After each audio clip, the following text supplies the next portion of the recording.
In the words of our Prophet, may Allah bless his name, recorded in the Hadith, he who is without shame is also without faith.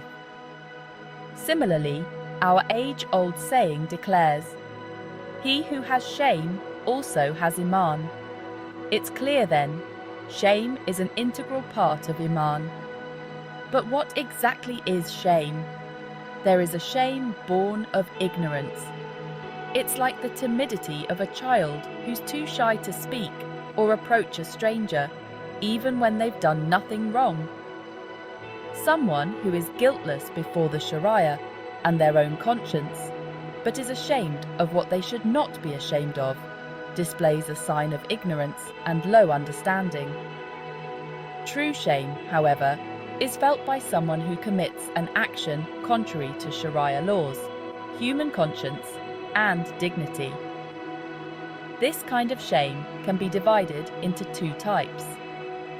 One type is when you are ashamed, not of yourself, but of another person's misdeeds. You feel for the wrongdoer and think, heavens, what has happened to this person? How could they commit such an unworthy act?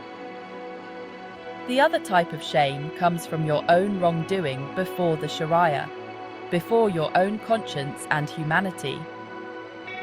Maybe no one but yourself is aware of your fault, but your mind and your being are in turmoil. You worry, you can't look others in the eye, and you suffer. People capable of feeling such shame lose their appetite, can't sleep, and in despair may even consider drastic actions. Shame is a feeling of human dignity that compels a person to admit their guilt to themselves and mete out their own punishment. At such times, you can't think straight and words fail you. You don't even have time to wipe away the tears as they fall. You feel utterly wretched. Unable to meet others' gaze, you become blind to everything around you.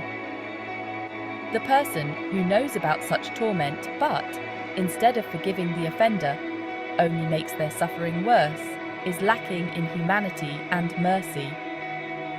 The people I see around me nowadays are ashamed of nothing and incapable of blushing. I've admitted my fault. What else do you want? They say, or they make excuses. Yes, I've behaved badly, but haven't you ever done the same?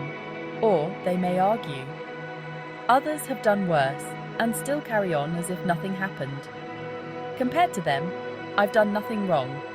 Besides, I had good reason.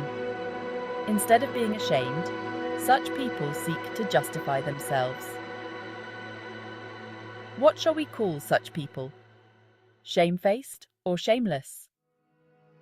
The Hadith and the words of the sages do not allow us to call them shamefaced. Now, have such people Iman, or have they not?